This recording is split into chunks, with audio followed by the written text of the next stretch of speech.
Bismillahirrahmanirrahim. Assalamualaikum warahmatullahi wabarakatuh. Waalaikumsalam warahmatullahi wabarakatuh. Innal hamdalillah nahmaduhu wa nasta'inuhu wa nastaghfiruh wa na'udzu billahi min shururi anfusina wa min sayyiati a'malina. May yahdihillahu fala mudhillalah wa may yudlilhu fala hadiyalah. Asyhadu an la ilaha illallah wahdahu la syarikalah wa asyhadu anna Muhammadan abduhu wa rasuluh. Qala ta'ala ba'da a'udzu billahi minasy syaithanir rajim. Bismillahirrahmanirrahim. Ya ayyuhalladzina amanu taqullaha haqqa tuqatih wa la tamutunna illa wa antum muslimun.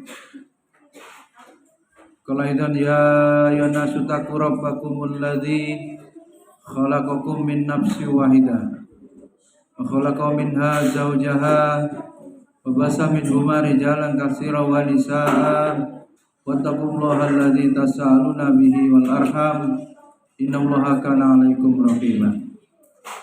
Qala Rasulullah sallallahu alaihi wasallam, taqillaha summa kunta wa asbi sayyi'atal hasanata tamhuha khaliqin nasa bi khuluqin hasanin. Amma ba'du, puji dan syukur senantiasa marilah kita panjatkan kehadirat Allah Subhanahu wa taala dengan pujian yang setinggi-tingginya, syukur yang sedalam-dalamnya, di mana Allah Subhanahu wa taala senantiasa terus melimpahkan nikmat-nikmatnya kepada kita. Maka kewajiban seorang muslim adalah bersyukur, mengagungkan Allah dan menggunakan nikmat itu untuk taqarrub ila Allah, untuk mendekatkan diri kepada Allah. Salawat dan salam senantiasa tercurahkan kepada Nabiullah Muhammad sallallahu alaihi wasallam, para keluarga beliau, para sahabat tabi'in, tabi'ut tabi'in, dan kita semua umatnya yang istiqomah. A'zamul karomah lazulmul istiqomah.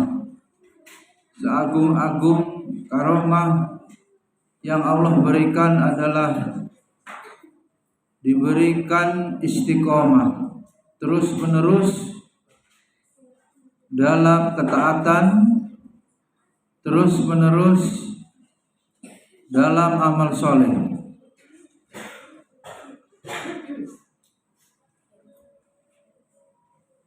Hadirin rahimakumullah, pada kesempatan siang hari ini taklim kita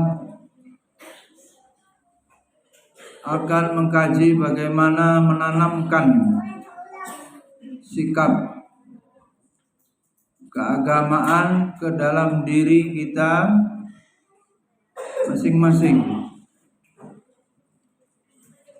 agar semakin lama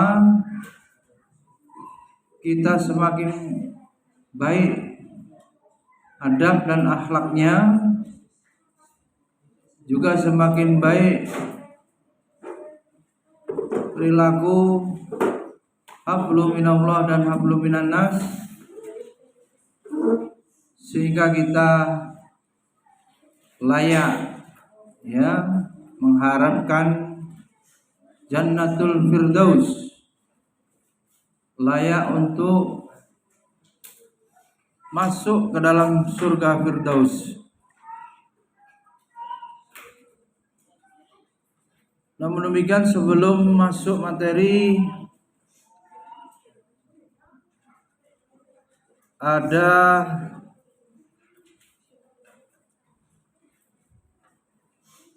pembahasan yang mendasari, yaitu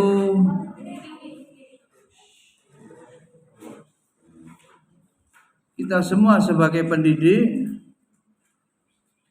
ternyata harus meningkatkan kualitas diri. Ada istilah-istilah yang akrab dalam dunia pendidikan Islami. Ada muallim, guru, dan ada muaddib, orang yang menanamkan adab.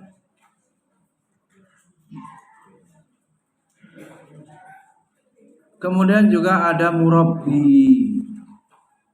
Apa murabbi ini? Orang yang merawat, ya, lebih luas, lahir batin, tahu keadaan kita sedang semangatkah atau sedang kendor atau futur, lemah.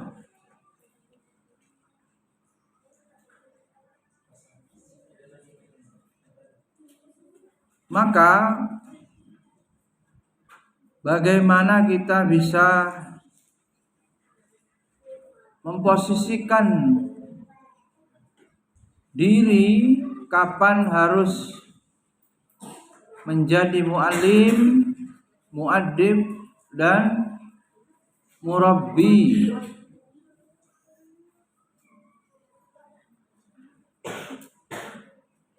Sehingga bisa berhasil dalam mengajar, menjadi guru rabbaniyun, guru yang senantiasa dekat bersandar kepada Allah. Ya. Untuk itu hadirin Allah, secara teori pernah saya tulis, kalau nggak salah menjadi jurnal apa ya, bagaimana menanamkan sikap keagamaan atau pembinaan sikap beragama. Ada di grup wali gabungan pembinaan sikap beragama. Hadirin Allah, diibaratkan pohon, para santri. Pohon itu terdiri dari apa saja? Ya, bagus. Akar, batang, ya, ranting, daun, buah, bunga ya. Kalau itu bukan buah tapi bunga.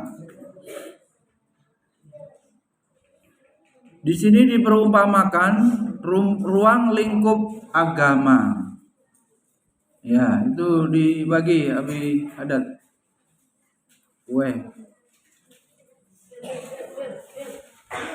Ruang lingkup agama Islam, apabila kita gambarkan seperti pohon, akar, batang, dahan, ranting, daun, buah. Dianalogikan dengan ajaran Islam, ruang lingkup ajaran Islam mencakup akidah. Naila, apa itu akidah, Nabi? Akidah. Ada pelajarannya ya? Ya, apa itu akidah? Keyakinan, kepercayaan, tauhid. Lalu ada syariah. Mana syariah? Hukum. Di dalam syariah itu ada muamalah asyraf. Apa muamalah? Hubungan, pergaulan, interaksi sesama manusia. Bisa juga makhluk ya. Kemudian ada ruang lingkupnya ibadah. Syariah tadi ada apa? Muamalah dan ibadah. Apa ibadah? Najib. Mana ini Bima? Virusnya.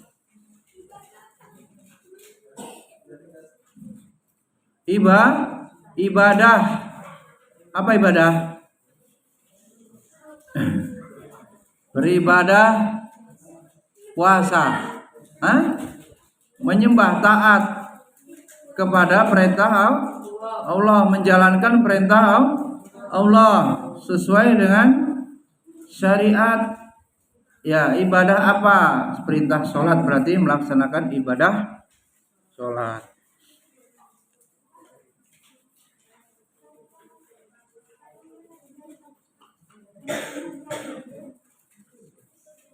Kemudian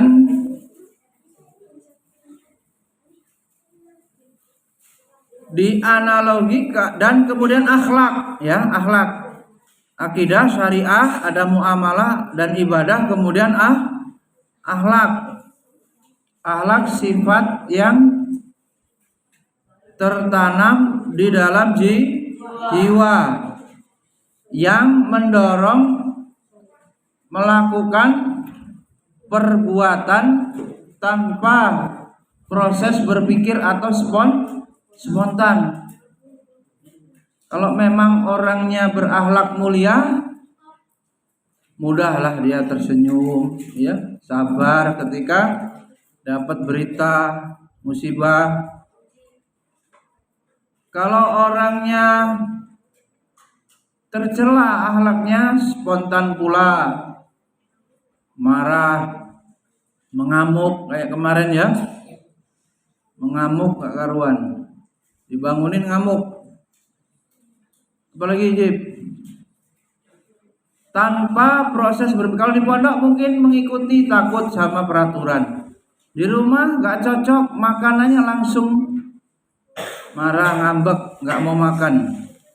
Sifat tercela. Semuanya dilakukan tanpa proses berpikir, spontan, otomatis.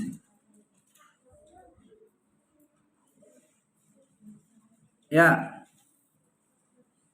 kalau disamakan pohon, kira akar seperti apa dalam ajaran Islam? Akidah, bagus. Kemudian batang seperti apa? Syariah. Ada batang, dahan, ranting, daun. Seperti apa itu? Ya, ibadah juga ada cabang-cabang. Cabangnya ada rukun Islam. Al-Islam antas syahada an la ilaha illallah wa iqamis shalah wa ita'iz zakah wa tasuma ramadan wa tuhijjul baita man istata'a ilaihi sabila. Sekurang-kurang itu ibadah yang wajib. Berarti batang disebut atau dipersamakan tiang. Tiang biasanya as-sholatu imaduddin. Salat adalah tiang agama. Barang siapa menegakkan faqad aqamaha aqamat din. Siapa mengerjakan salat sama dengan menegakkan agama.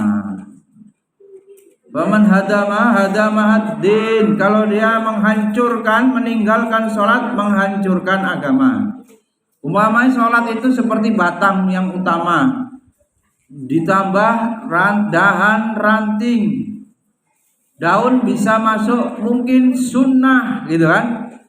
Puasa, sholat, puasa, zakat seperti dahan-dahan, ranting-ranting, daun nanti seperti sunnah. Sunnah, sholat duhanya, sunnah, tilawah Al-Quran, sunnah, saum, Senin Kamis, sunnah yang lain, umpamanya daun. Dan perumpamaan akhlak seperti apa?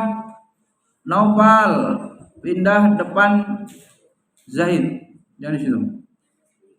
Perumpamaan akhlak, persamaan akhlak. Siapa ini? Haflah. Akhlak perumpamaan seperti apa Nabi? Kalau di pohon, buah. Kalau pohon bunga, bunganya yang harum, yang wangi, yang indah, yang enak dipandang, yang enak dimakan. Kalau buah bisa dinikmati, dan memang itulah yang ditunggu. Kita menanam pohon buah, nunggu apanya? Buahnya. Nggak mungkin hanya pengen daunnya. Itu apa?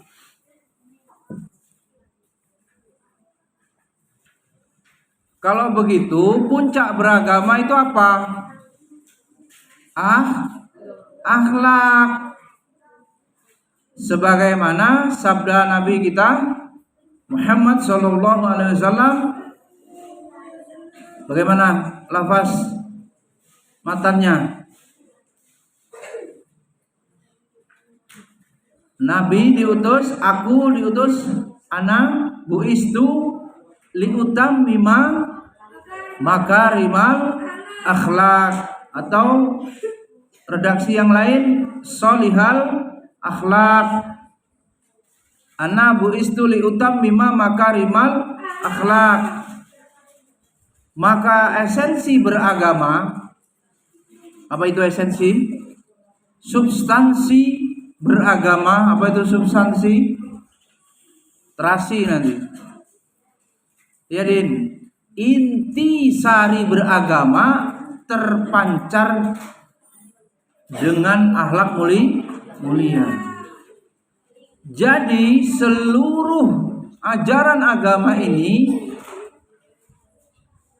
akidah ibadah tadi yang banyak cabangnya, belumlah pada puncak sebelum orang itu berakhlak mulia. Termasuk menghafal ya.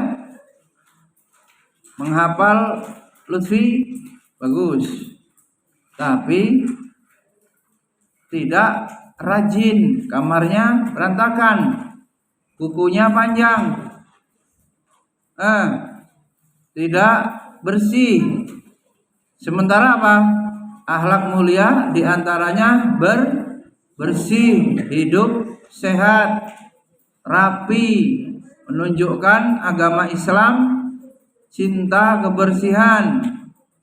Belum bersih si Lutfi, berarti beragamanya belum benar, belum betul. Adabnya belum adabi hasan, masih su'ul adab namanya. Itu sebagai contoh. Ya. Kenyataannya begitu apa enggak Lutfi? Mudah-mudahan tidak. Orangnya, akidahnya, keyakinannya bagus, ibadahnya sahih. Ya. Akidahnya kuat, akhlaknya mulia, akhlakul mahmudah, terpuji atau karimah yang mulia. Jadi puncak beragama ini apa Nabi Nail? Substansi beragama ini pada akhirnya apa? Akhlak mulia. Ya Zaid ya. hafalannya banyak. Kalau ditanya gurunya, tahu gitu. Nah, berarti apa? Akhlaknya belum mulia, harus dirubah biar wangi. Bunga, ada nggak bunga yang nggak wangi? Ada. Bunga bangke ya, langkah pasir. Bunga apa lagi? Ada bunga telek lencung katanya ya. Ada juga itu. Ya bunga-bunga. Ya hafalannya ada. Pelajaran agamanya bagus tuh nilai. Tapi ya adab akhlaknya masih belum bagus. Hadirin rahimakumullah, kemudian Nabi kita ya diutus untuk itu. Nabi kita itu diutus untuk menyempurnakan akhlak. Ya.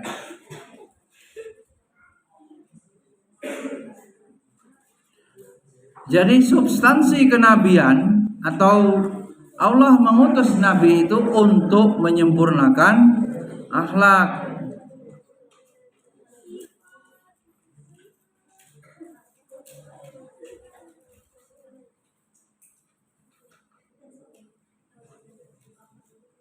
Hadirin rahimakumullah, kemudian ukuran orang itu benar atau tinggi, sikap beragamanya bagus, apa ukurannya? Akhlak, ya. Ada yang rajin membaca Al-Quran, puasa sunnah, tapi kalau punya utang susah bayar. Bagaimana itu? Kalau janji tinggal janji. Kalau diberi amanah diabaikan, ya. Nah ini masalah. Padahal seluruh ibadah itu untuk sebagai latihan supaya menghasilkan orang yang berakhlak gitu.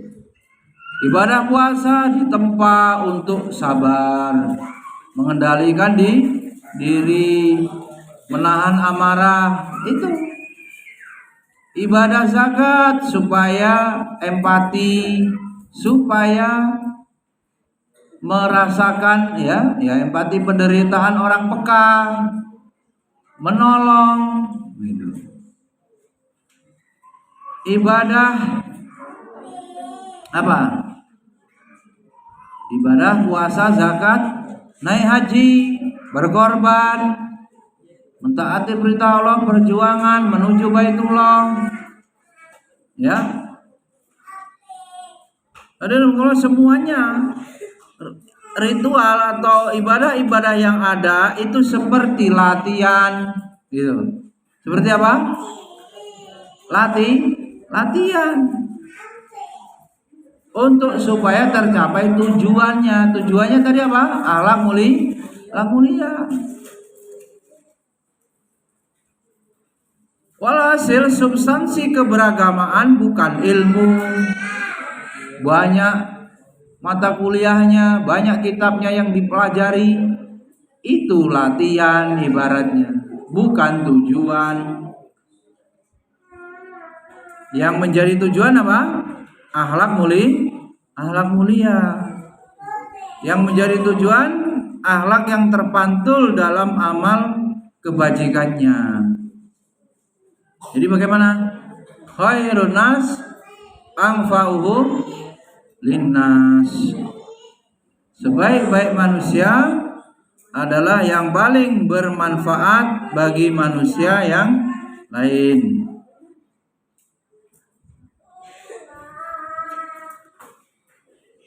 Hadirin rahimakumullah, inti beragama, perhatikan, inti beragama itu sikap.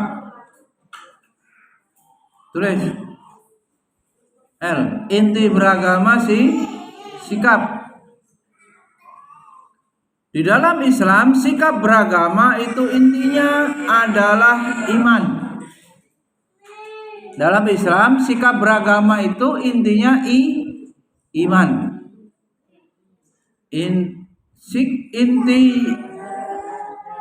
Inti beragama sikap dalam Islam, sikap beragama itu intinya iman.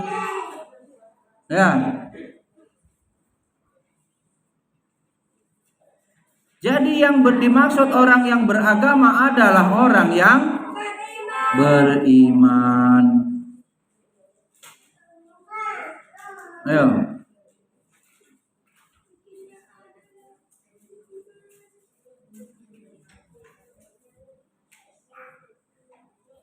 Lalu bagaimana kalau kita mendiskusikan cara mengajarkan agama itu, gitu. Bagaimana caranya mengajarkan agama Islam itu? Maka kita akan memperbincangkan bagaimana mengajarkan agama Islam. Kita akan memperbincangkan, pembicaraan kita adalah bagaimana menjadikan anak didik kita orang yang beriman, atau santri kita sebagai orang yang beriman. Itu bagaimana caranya?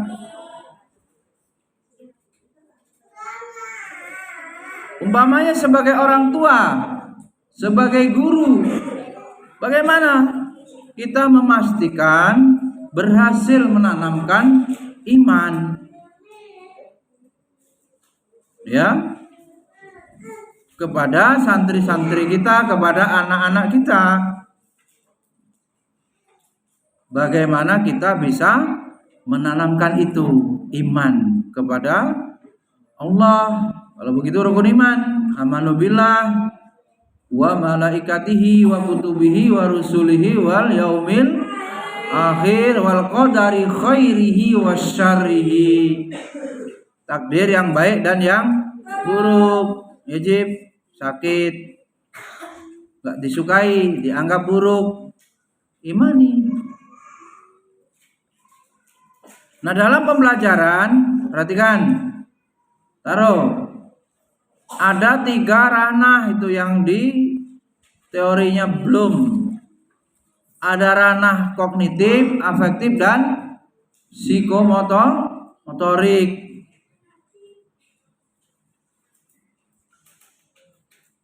Kognitif itu kaitannya dengan kognisi pengetahuan, akal. Afektif ini kaitannya ranah sikap iman, perasaan, hati.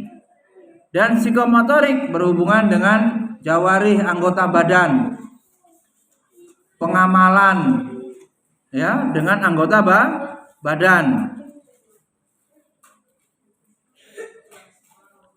Adapun posisi akhlak di mana, Abi Haddad? Posisi akhlak dibaca nggak di materinya, makalahnya? Dibuka. Apa Abi bilang posisi akhlak itu masuk pada ranah psikomotorik. Sementara kognitif adalah pengetahuan teori, misalnya tentang akidah, tentang iman. Ini contoh iman, menanamkan iman tadi konteksnya. Adapun pembinaan sikap keberagamaan atau disebut juga pembinaan afektif. Sikap. Yang kita bahas ini pada ranah afektif. Kita bahas itu.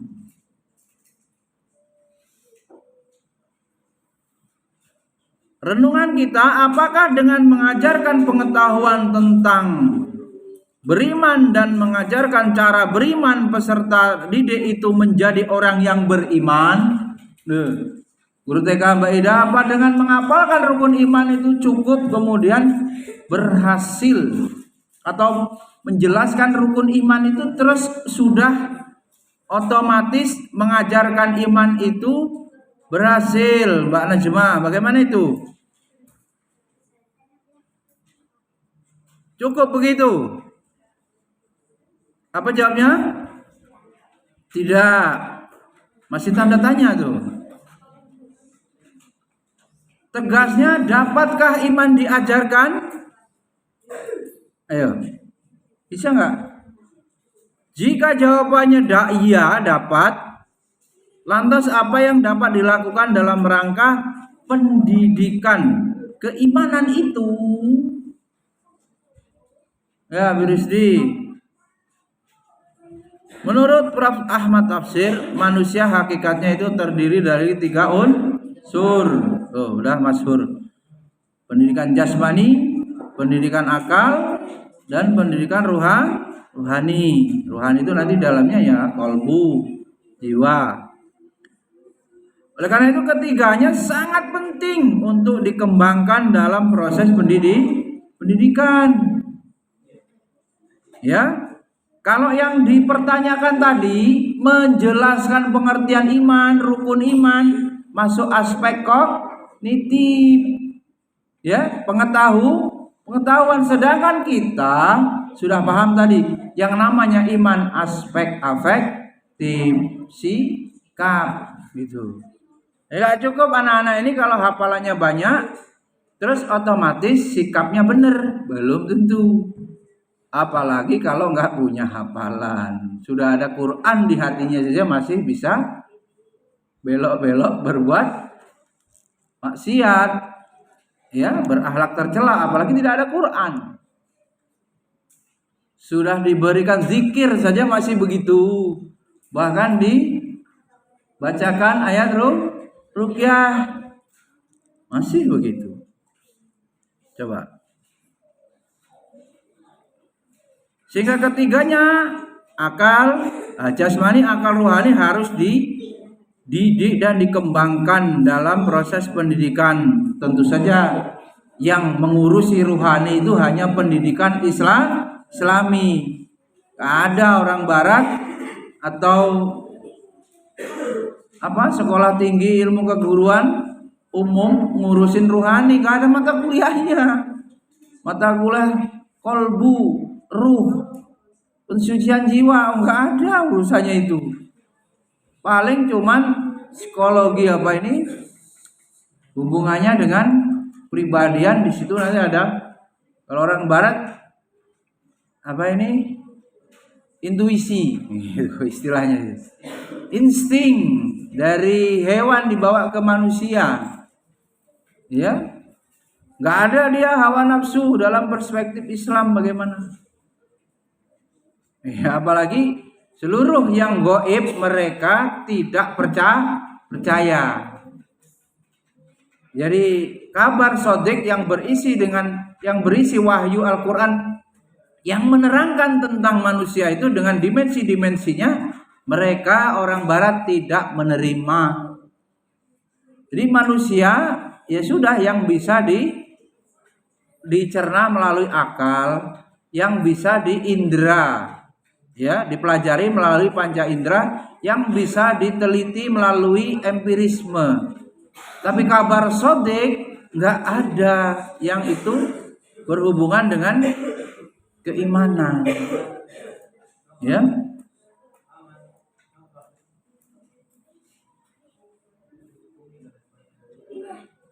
Bahkan, ya,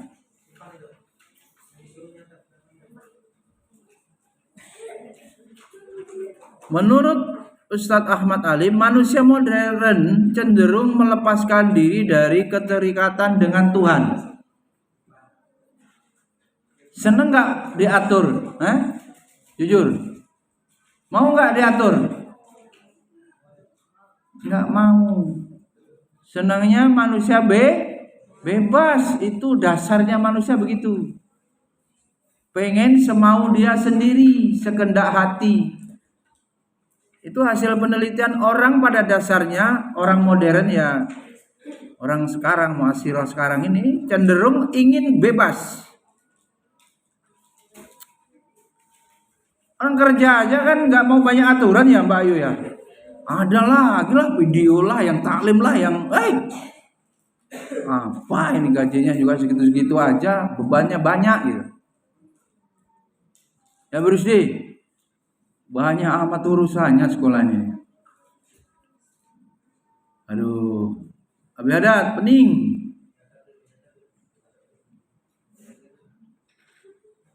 Yang ini, yang itu, ngomong bahasa Arab lagi, belajar bahasa Arab lagi. Di asrama bahasa Jawa, mujawis malahan. Gimana? Bilang yang sarjana bahasa Arab gimana? Harusnya mempengaruhi Abi Rusdi di masjid ngomongnya Arab sama marbot. Arab mengendi gitu. Ngomong kitanya. Arab Turki. Arab turunan kita. Ya, jangan ngantuk. Siang-siang nih ngantuk. Pokoknya kalau surat kebaikan taklim ngantuk ya Ki, pules. Tapi kalau suruh tidur udah jam 9 belum mau tidur. Sampai harus di ultimatum. Kalau nggak mau tidur, pindah tidurnya di masjid atau di emperan.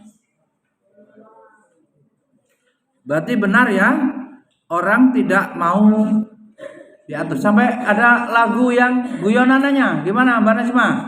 Di sini dosa, di sana dosa, ya Din? Di mana-mana orang berdosa, ya kan? Maksudnya ini haram, judi, yang enak haram, minuman keras haram, bunga riba haram, berzina suka-suka dia haram, nyontek hantam, pakai sendal orang gosok,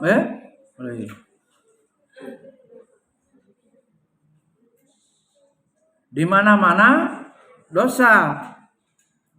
Artinya apa? Orang merasa terpasung gitu harus dia. Banyak betul aturan. Nah, orang beragama itu memang aslim taslam, masuk Islam kamu selamat, menyerahkan diri. Taruh. Orang berislam itu pasrah tunduk manut. Di pojok sana taruh. Misalnya dikejar sama musuh. Taruh sudah di pojok. Ini tangan musuh sudah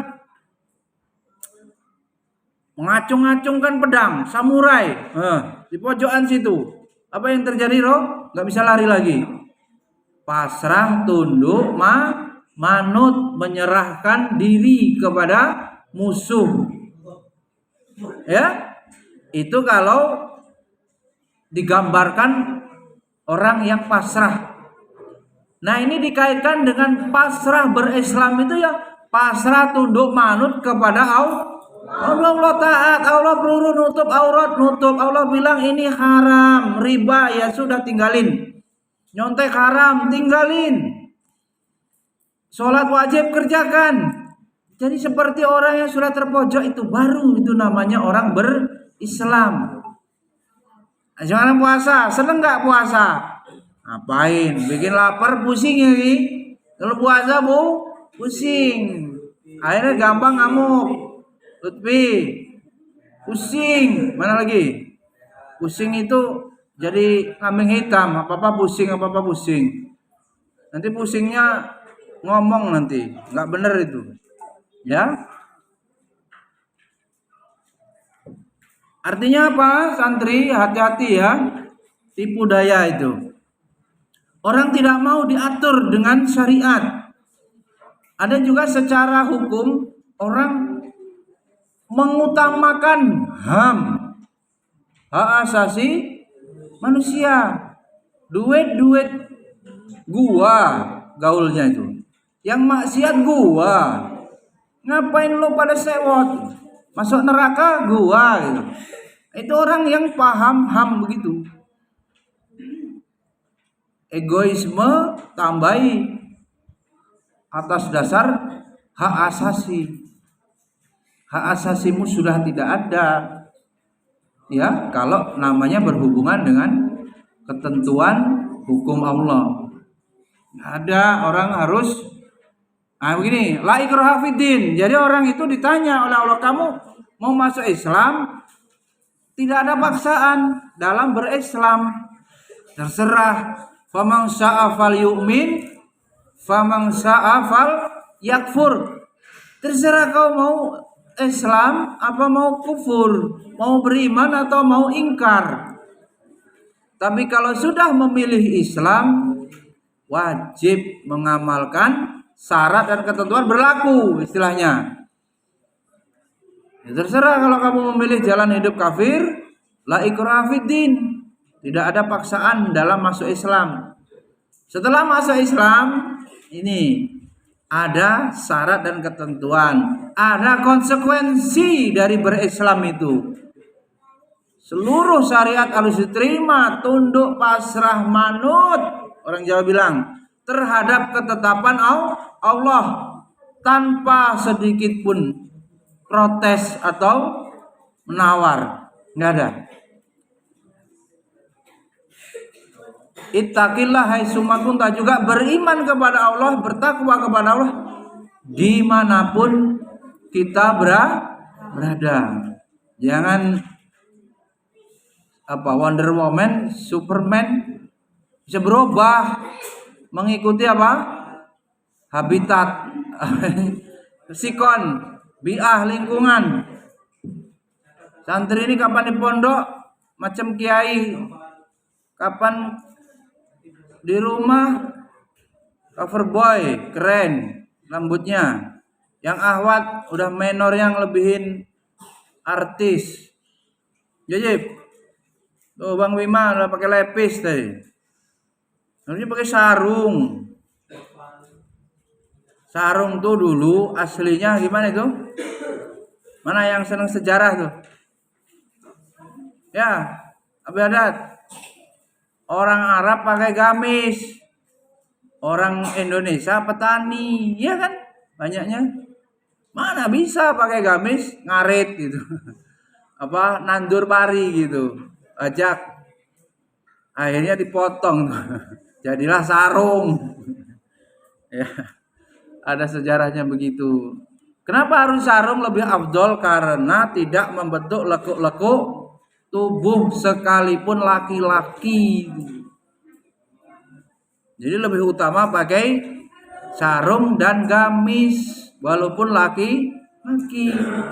Apalagi yang wanita. Makanya apa-apa itu harus pakai ilmu, bukan pakai umume wong. Gimana? Cocoke pikir, jadi marmeati umume wong. Nah, udah repot. Pikirannya sereknya begitu. Orang masyarakat adanya begitu, udah umum. Ya. Gak bisa, kita harus menyesuaikan dengan ketundukan kita kepada syariat itu. Hadirin Allah, kemudian kita ini yang ingin independen dari Allah, naudzubillah, itu kecenderungannya. Karena manusia merasa pengen menjadi penentu atas nasibnya sendiri, pengen bebas, nggak ada mau peduli campur tangan Allah dalam dirinya, nggak mau dia. Termasuk juga dalam mendidik, dikatakan oleh Rahmat Rosadi bahwa sentuhan pendidikan selain otak sekarang mulai dibidikan terhadap kolbu. Nah, ini mulai sadar ya. Jadi pembinaan mental itu kan maksudnya pastinya urusan ruhani, urusan kolbu, tapi mungkin belum jelas itu, pembahasannya kan banyak. Hati nurani, anak yang berbasis spiritual dan rohaniah. Santri, antum kalau selesai menghafal atau selesai sholat salam, Assalamualaikum, warahmatullahi wabarakatuh. Itu rasanya gimana? Perasaan antum? Sedih? Tenang? Gelisah? Atau takut? Tenang tuh Najib. Dibandingin kalau kabur. Diuber-uber gimana itu? Panik. Takut ketangkep. Gak enak lah ya. Itu. Kita membaca Quran selesai Shadaqallahul azim, atau yang membaca Allahumma arhamni bil Quran, rasanya gimana Naila? Selesai ngaji. Selesai kata Ikro Nabi. Ikro berapa katam berkali-kali. Gimana, seneng gak? Seneng. Kalau nyanyi joget-joget seneng gak? Nyanyinya apa itu? Wongkong ini kok dibanding-banding, kayak seneng gak itu? Gak jelas tuh kalau dicabut nyawanya dalam perbuatan apa itu? Kelalaian. Gimana? Coba dirasakan. Ya Nopal. Tasmi lulus. Bahagia? Buka puasa coba konkret. Allahu Akbar, Allahu Akbar. Ya kan? Wih, alhamdulillah iftar jama'i, ya kan? Ada sedekah pula. Wih. Ya. Itu sebenarnya kecenderungan hati manusia itu taat. Ya, Abadi. Taat kepada Allah itu membawa kepada ketenangan, dan seluruhnya materi itu tidak ada yang cocok, tidak kompatibel dengan manusia. Manusia itu senang yang baik, itu memberi terangkan hati, itu lagunya Iwan Fals itu. Memberi itu terangkan hati, memberilah sedekah. Kalau diambil dari perintah-perintah sedekah dibuat lagu, ya maksudnya harus bersedekah. Cobalah.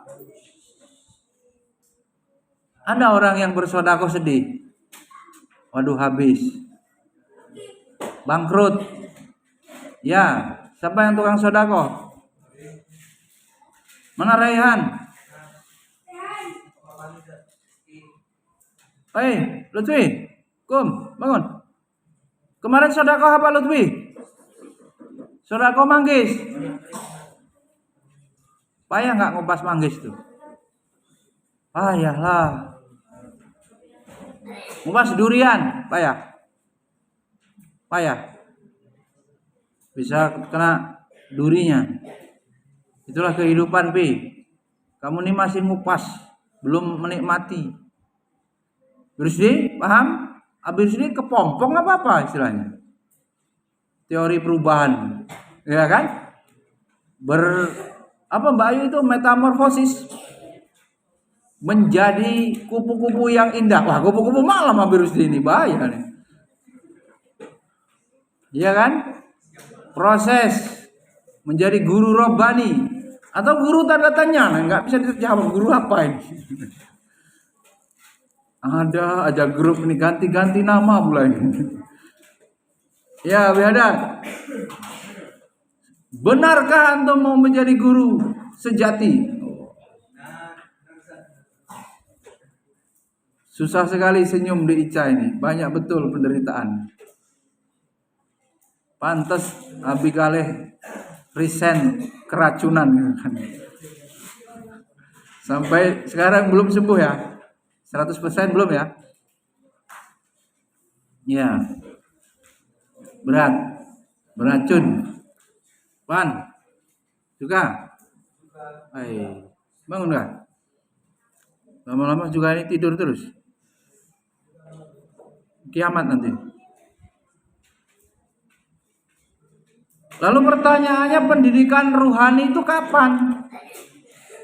Integrasi imtak dan iptek, iman dan takwa dan ilmu pengetahuan. Ini urusannya Mbak Ayu. Semakin belajar IPA, semakin iman meningkat. Gimana caranya itu? Semakin belajar bahasa Indonesia, iman meningkat. Belajar PKN, iman meningkat. Apalagi belajar bahasa Arab.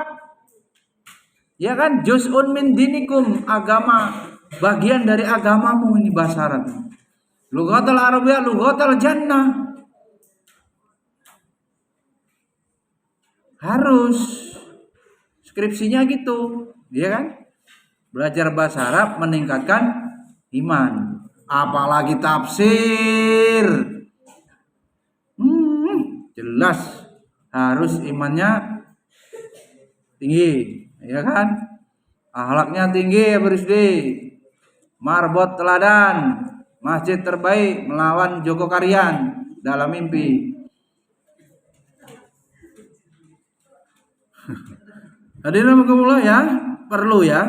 Orang tua ini saya ingatkan kalau di sekolah itu nggak ngurusin pendidikan hati, ya berarti anak itu nggak seimbang. Materi agama ini banyak yang spesifik pendidikan hati, belum tentu ada sekolah-sekolah itu. Ya. Maka yang fardu ain apa saja harus clear santri. Yang fardu ain apa aja? Ilmu ya tentang keimanan. Kedua, ilmu tentang ibadah yang wajib. Maka mempelajarinya menjadi wajib. Yang ketiga, Repan, ilmu yang menyelamatkan amal, yaitu pensucian jiwa, adab tadi, adab ikhlas, syukur, sabar. 3 itu yang fardu ain. Setelah itu fardu kifayah, ilmu umum, ilmu menghafal, bahasa Arab. Selain itu, ya harus pada porsinya. Ya, yang fardu kifayah sesuai kemampuan. Yang fardu ain harga mati. Balik belum selesai itu orang tua ditanya Allah karena sudah masuk beban taklif, terhitung ya amalannya akan dihisap mulai balik, telah sampai, maknanya sampai beban taklif. Sementara pendidikan di barat ini dijelaskan banyak mempengaruhi para ahli pendidikan di Indonesia. Iyalah, orang kalau alumni luar negeri itu kan lebih dibanggakan. Padahal orang luar negeri faktanya kalau barat ya pendidikannya bagaimana? Hanya menitik beratkan atau memandang manusia dari aspek jasmani dan akal.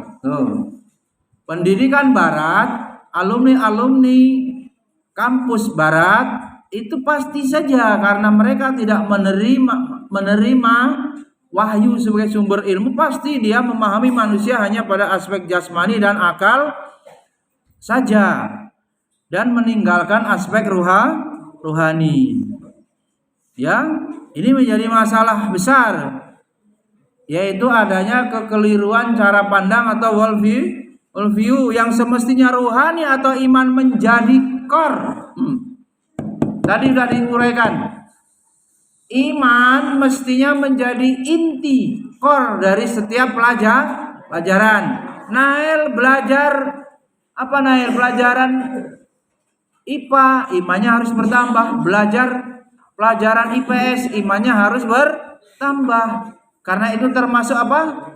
Ayat-ayat kauniyah, ayat-ayat yang terhampar di alam semesta jagat raya ini. Itu semua ciptaan Allah. Manakala kita mempelajari itu, iman kita mestinya juga harus meningkat. Tapi gurunya internalisasi, menginterkoneksi, mengintegrasikan apa tidak? Kalau pakai jaring laba-laba sekolah alam, tematik jaring webnya itu ini iman, belajar toharoh, bagaimana dalam tinjauan ilmu air. Gimana air itu? Dalam apa lagi? Tinjauan ilmu kesehatan, air. Ilmu toharohnya tentu ilmu fikih ya. Di dalam satu materi itu bisa dilihat dari berbagai sudut pandang ilmu interdisipliner.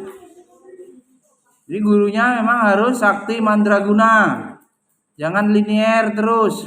satu aja taunya. Ya, dunianya sudah berkembang, ya, pendekatannya harus holistik. Pendekatan holistik.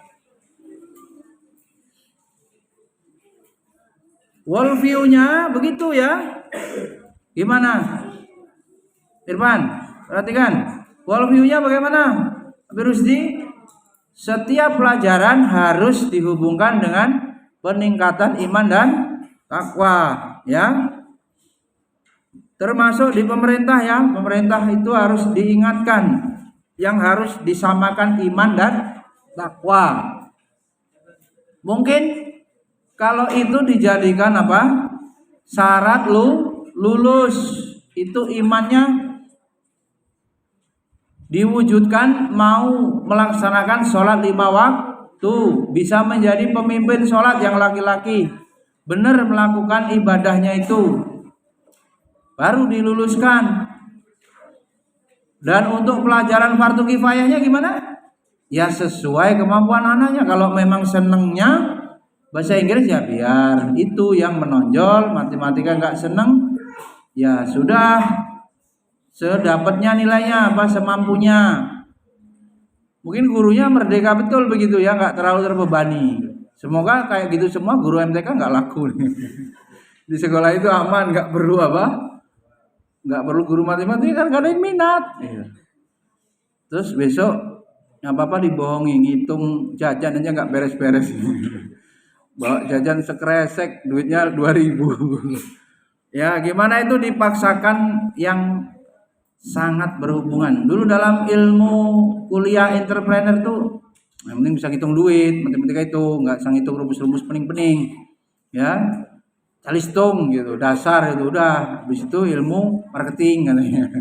Ilmu marketing langit, ya.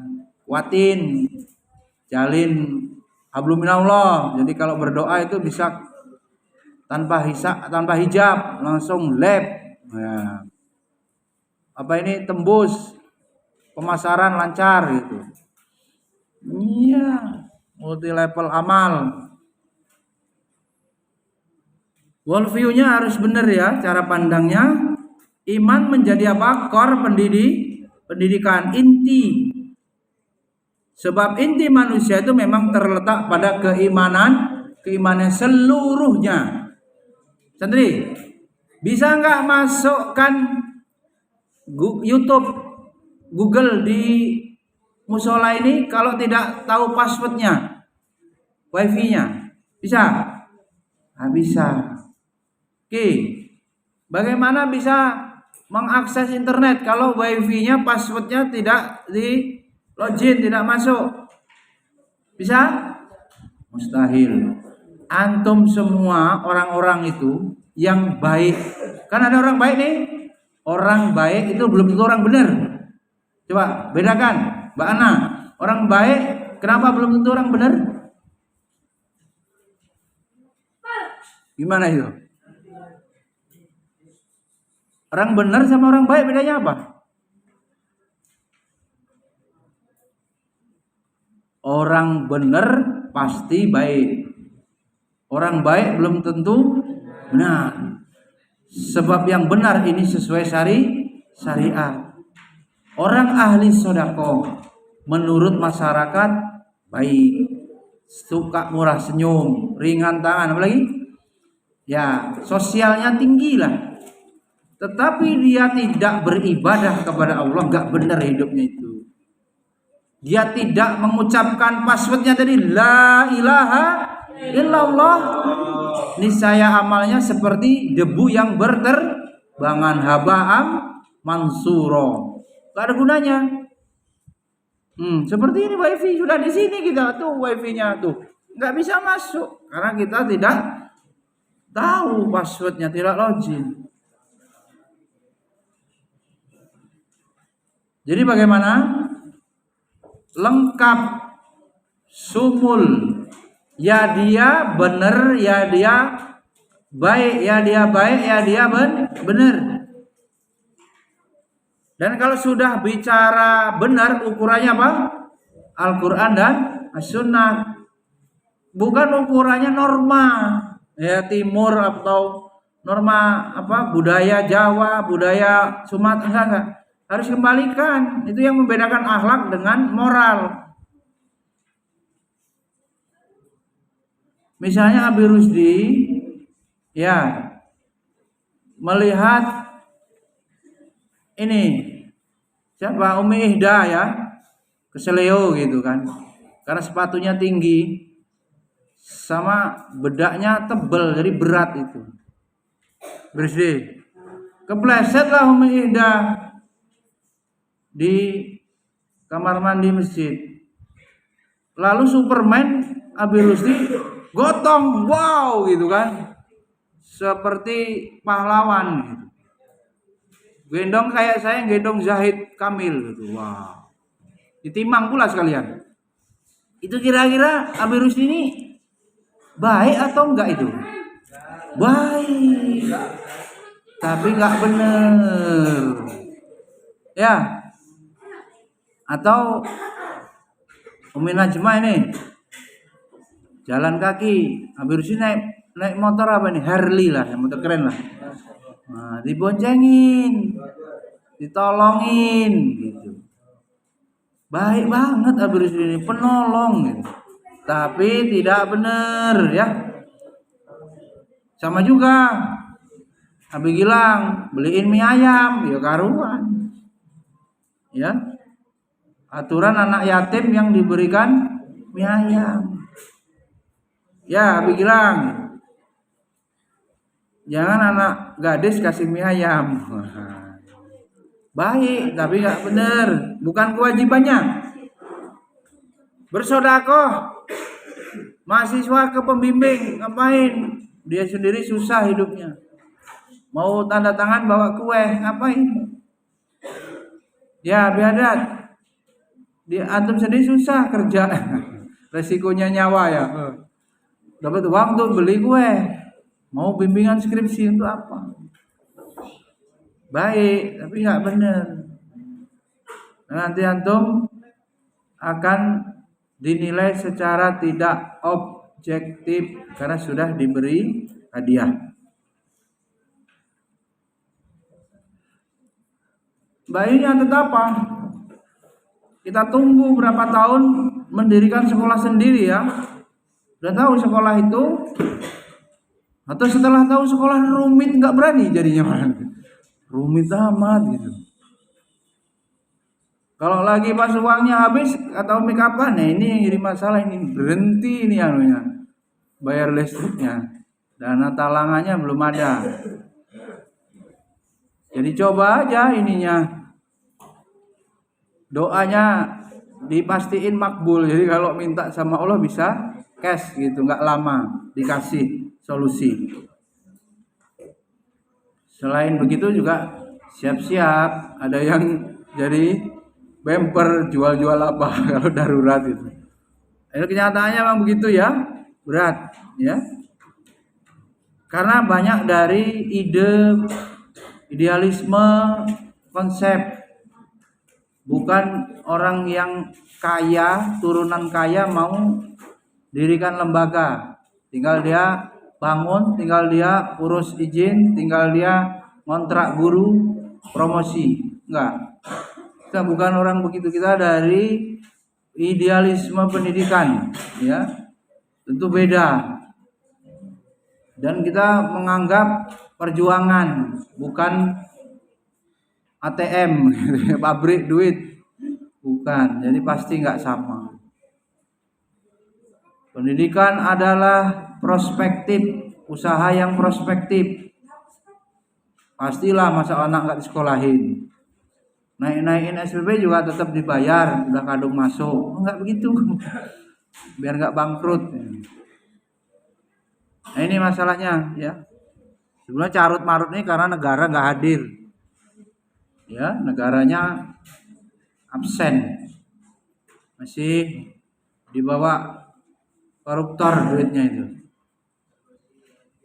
Kemudian apa poinnya tadi? Pendidikan harus mencakup jasmani, akal dan rohani secara seimbang.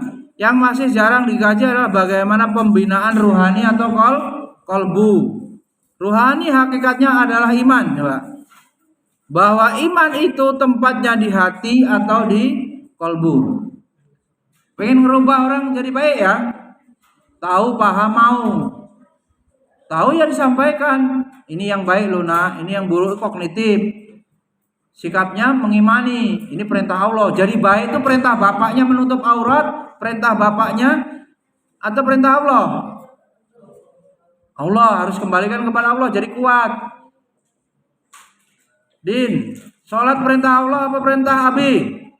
Allah, gak ada urusannya sama Abi sebetulnya. Abinya melaksanakan tugas. Kalau sudah balik urusanmu nanti sama Allah. Bukan sama Abi. Sudah diajari, didakwai. Ya. Raihan, menuntut ilmu perintah siapa? Bapak. Perintah Allah. Yarfa'illahu ladzina amanu minkum thalabul ilmi faridatun. Perintah syariat. Perintah Rasul. Rasul juga perintah Allah. Wa ma'atakumur rasul fahuduhu. Ya, semuanya kalau perintah Rasul ambil. Ya, tanamkan iman di hatinya. Ya, bagaimana mengajarkan iman tersebut? Yakni iman dapat ditanamkan melalui pengajaran tentang iman, tetapi hasilnya sedikit sekali. Ya, tak gampang loh. Udah diceramain Ustaz Budi Asari. Ngajarin iman itu nggak cukup. Rukun iman 1, 2, 3 tulis hafal. Ayatnya nggak cukup. Itu baru tahap pertama itu kognitif. Ya. Hasilnya sedikit. Karena pengetahuan tentang iman hanya sedikit saja berpengaruh terhadap tertanamnya iman di hati. Cuma pengetahuan. Belum tertanam di hati atau tertanamnya hanya sedikit. Kalau begitu apa usaha yang lain? Nah ini. Bagaimana usaha menanamkan iman itu? Di antaranya usaha-usaha yang dapat dilakukan untuk menanamkan iman. Pertama, memberikan contoh atau teladan. Bapaknya nggak pernah tilawah. Anaknya pengen habis ya nggak ketemu lagi, gimana ceritanya? Tilawah aja, nggak usah ngapal juga. Nanti malah disuruh ngapal dari sekolah. Saya ini mau nyekolahin anak karena saya nggak bisa ngapal. Bukan saya, kalau bisa ngapal saya ajar sendiri anak saya, kata wong Madura kan. Nggak salah sekolahin di sini Pak Ustadz. Makanya disekolahkan itu karena bapaknya nggak bisa.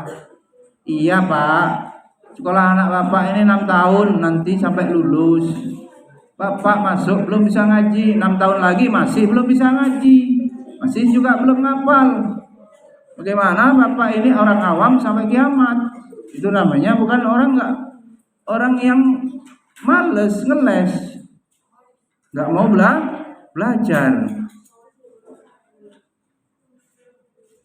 Itu urusan guru di sekolah lah, nggak bisa.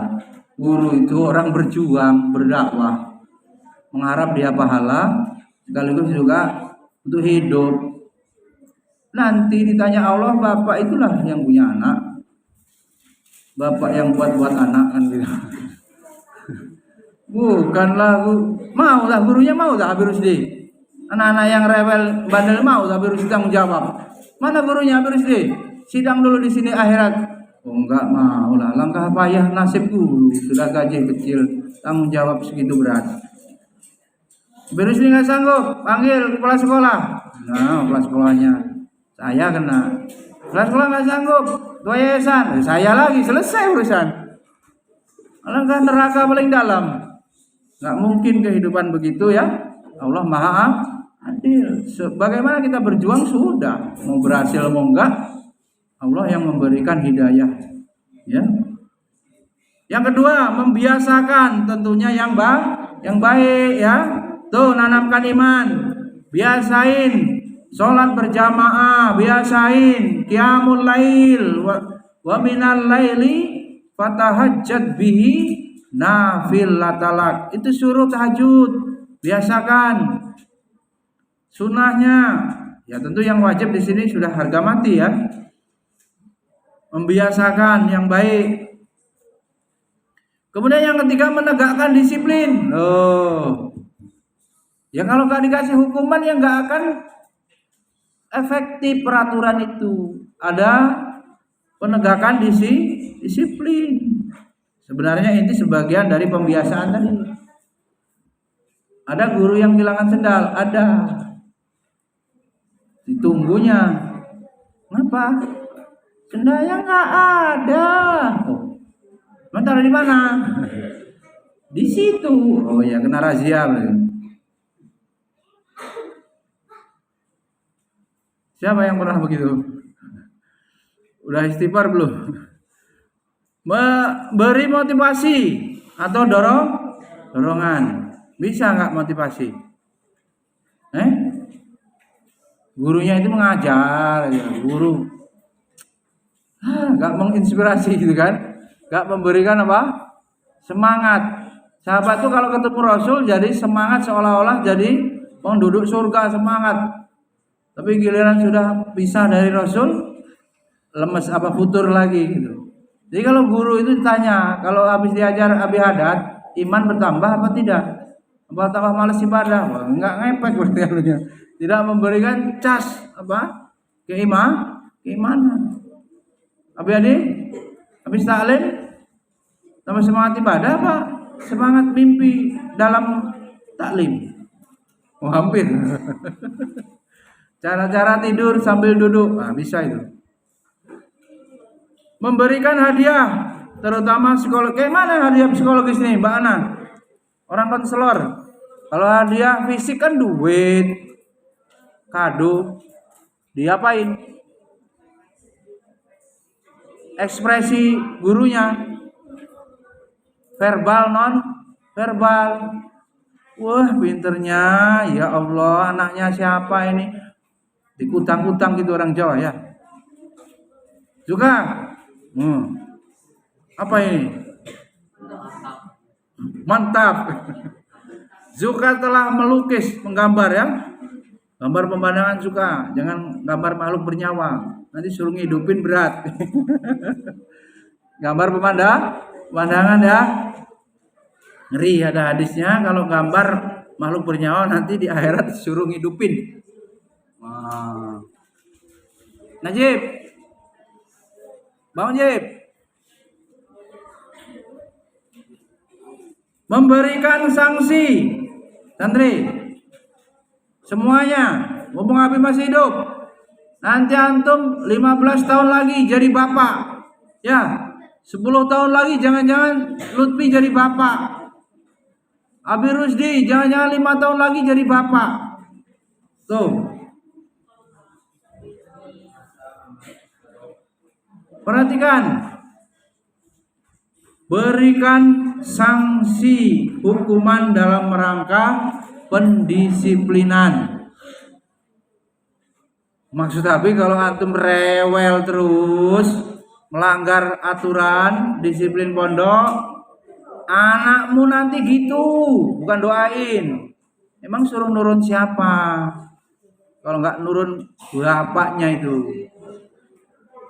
Jadin, katanya 20 tahun mau nikah, boleh Din. 8 tahun lagi, rasain tuh anaknya Din. Ya enggak? Itu Din. Malah habis suruh anaknya 10, jangan hanya 8 Din. 10. Cucunya anak turunnya biar banyak. Yang nyembah Allah biar banyak. Orang kafir enggak ada KB-KB terus anaknya banyak. Tahu-tahu nanti pas di total statistik banyak orang kafir daripada orang Islam. Udah takut sendirian, udah takut dengan sendirinya.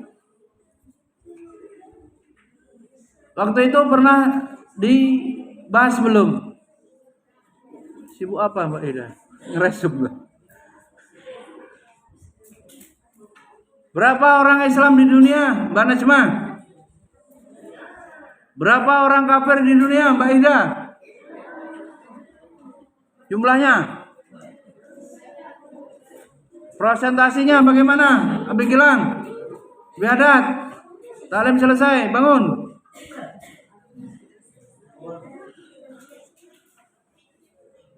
Sepertiga orang Islam, 2/3 orang kafir semua agama. Kita sedikit. Al-kufru milatu wahidah. Kekafiran itu bisa bersaudara satu milah. Kalau memerangi Islam, yang Islam berpecah belah nggak karuan. Nah, itu masalahnya. Kita sedikit tapi Rusdi. Makanya bilang kalau langsung menikah sekarang anak 20 baru bisa. Namanya nanti bingung, namanya siapa aja.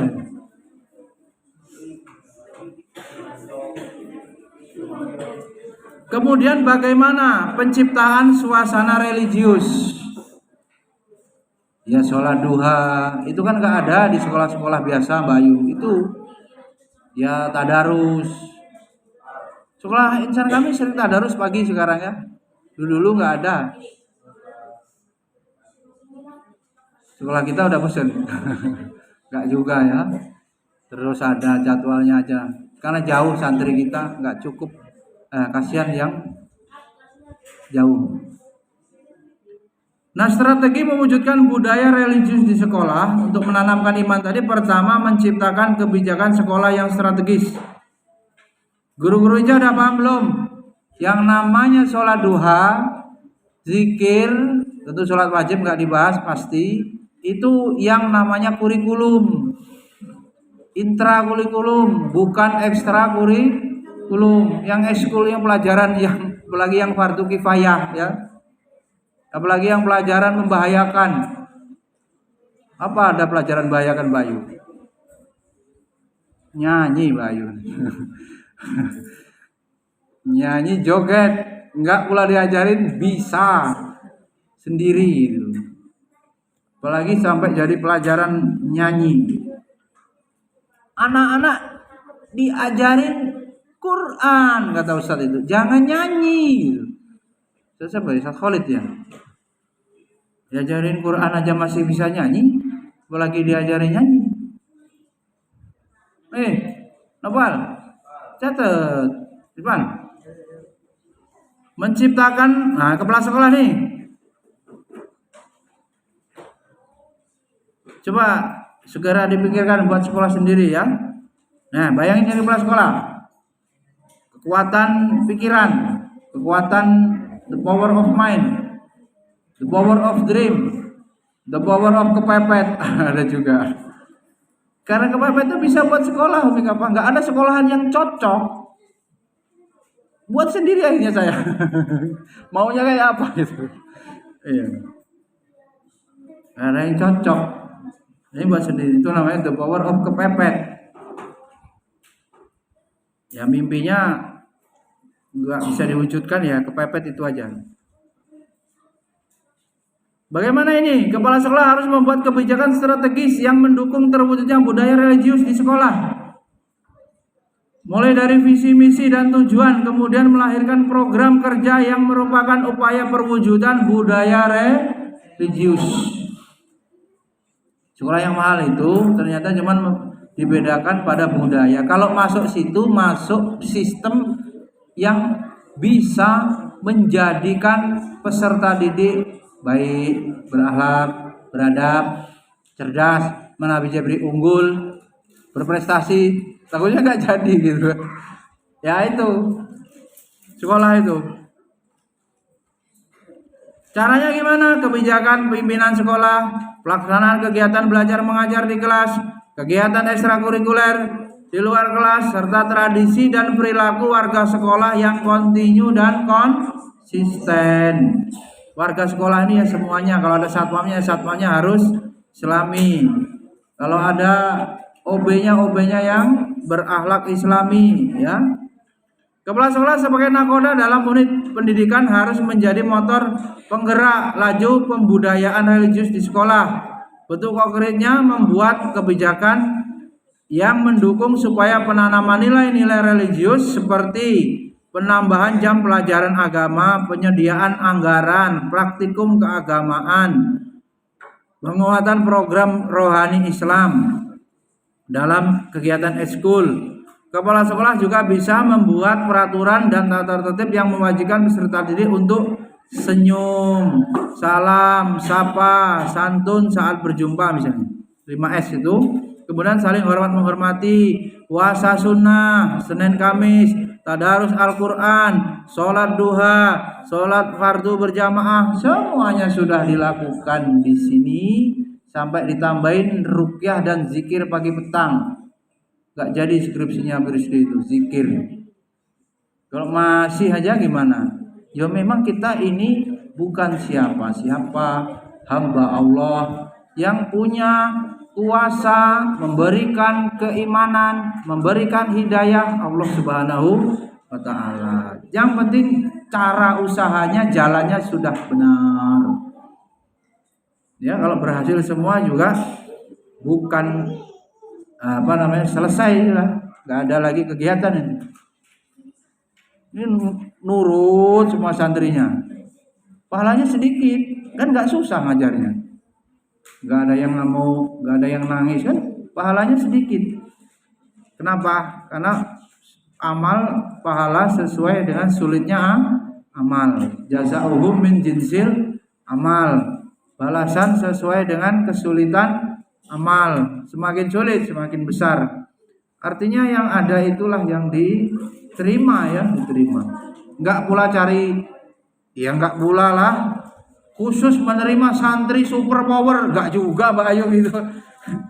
Khusus ABK enggak juga, enggak gitu-gitu juga. Ya pokoknya di jalannya aja.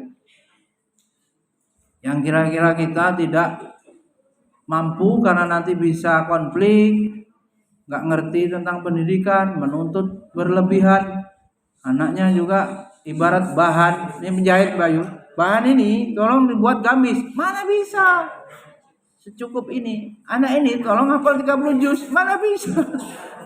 Orang hafal sehari 1 ayat. 30 juz kalau 6.324 ayat. Sampai dia punya anak berapa nanti? Sekolahnya cuman 1 tahun TK, aduh, apa 2 tahun. Kemudian apa lagi? Membangun komitmen pimpinan dan warga sekolah. Ya urusannya bukan, jadi gurunya itu nggak ada urusan sama kepala sekolah loh aslinya. Urusannya sama Allah. Kontrak ya, mengajar di saat pelajaran itu harus dilaksanakan sesuai jadwal. Urusannya sama Allah. Menerapkan strategi perwujudan budaya religius yang efektif. Pertama, penciptaan suasana religius. Apa contohnya?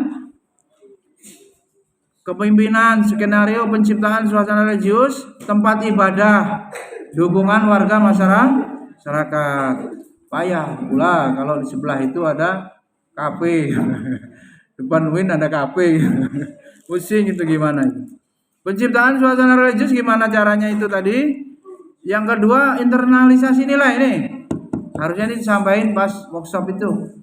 Nah, udah workshopnya meriang semua. Internalisasi nilai dilakukan dengan memberikan pemahaman tentang nilai-nilai agama kepada peserta didik, terutama tentang tanggung jawab sebagai. Nah, ini balik filsafat kemarin.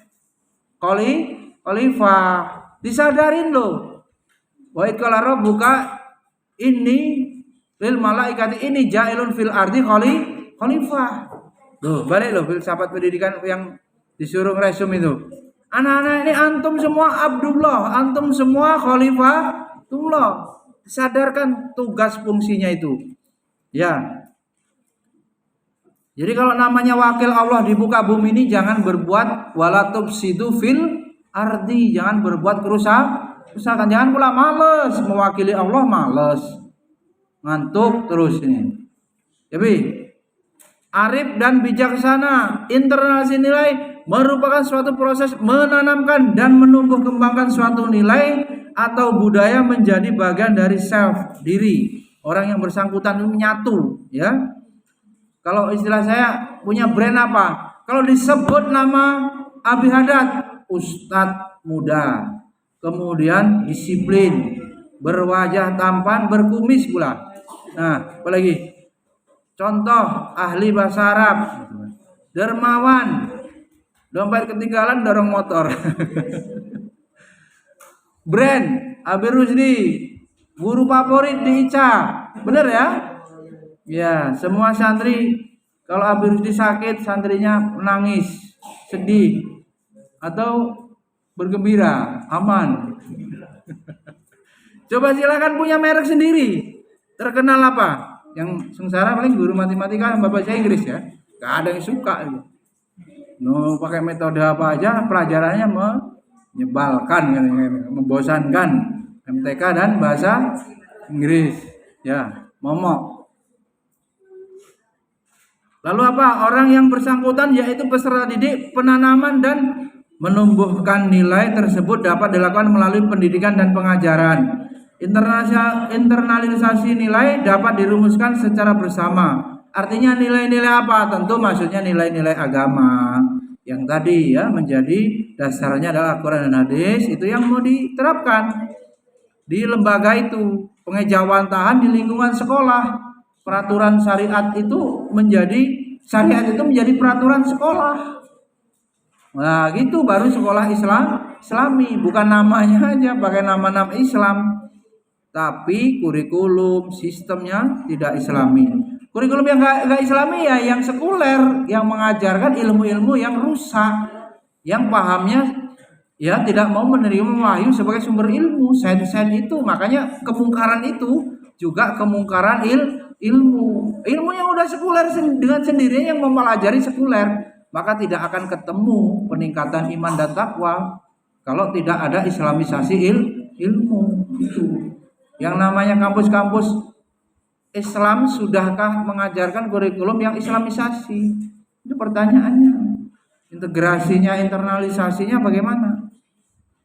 Sehingga lahirlah guru-guru, sarjana-sarjana yang berpikir worldview Islam atau punya pemahaman tentang islamisasi. Kemudian berikutnya apa? Keteladanan ya. Keteladanan sudah sering. Nggak ada guna-gunanya lah seluruh omongan. Gimana itu? Abi Haddad, lisanul hal afsahu min lisanul maqal. Contoh nyata perilaku dari guru itu lebih mengena daripada cuman nyuruh aja ngomong aja. Ayo bersih, ayo. Oh ya ayo terus, dia enggak menjadi qudwah. Kemudian pembiasaan. Bagaimana membentuk perilaku? Waktunya enggak cukup ya. Sikap dan perilaku. Pembentukan sikap dan perilaku peserta didik berarti proses menanamkan dan menumbuh kembangkan suatu nilai atau budaya menjadi bagian diri, merek tadi, menyatu. Udah biasa naruh sendal, biasa salam, biasa sholat sunnah, nggak biasa ngobrol lagi kalau di masjid. Itu menjadi menyatu dengan diri santri. Penanaman dan penumbuh kembangan nilai tersebut dilakukan melalui berbagai didaktik metodik pengajaran di kelas dan contoh ya dalam kehidupan di sekolah atau di pondok. Seperti pendidikan pengajaran, indoktrinasi, brain, otak, brainwash, ya. Konsep-konsep hidup yang salah. Kalau nggak ngerokok itu nggak maco, ya itu konsep hidup yang salah, ya harus diluruskan. Maco itu bukan ukurannya itu, maco itu tanggung jawab, ya. Jangan kayak perempuan, laki-laki nih, laki-laki, mana yang laki-laki? Tegas, nah laki-laki pemberani gitu. Jangan kayak bencong klemek LGBT nanti. Ya suka semangat, siap bertanggung jawab gitu. Tunjuk nanti di rumah perempuan, jangan keluyuran gitu. Bahaya. Itu juga ya. Siap laksanakan. Pramuka kan sudah kan, yang tegas gitu ya. Jangan belajar pramuka, siap ya. Gimana? Ya? Coba lagi yang gaya-gaya bencis itu. Nggak ada lagi ya? Jip. Yang gembeng terus Jip. Wah, nangis gitu. Din, jangan nangis-nangis Din. Nangis-nangisin dosa bagus. Pas istighfar, sholat. Udah tuh habis di imam sholat, nangis. Tersentuh. Tapi ayat jadi lupa, bahaya. Kalau ayatnya jadi salah. Harus fokus. Bisa kontrol diri. Baik. Subhanakallahumma wa bihamdika asyhadu an la ilaha illa anta astaghfiruka wa atubu ilaik. Assalamualaikum warahmatullahi wabarakatuh.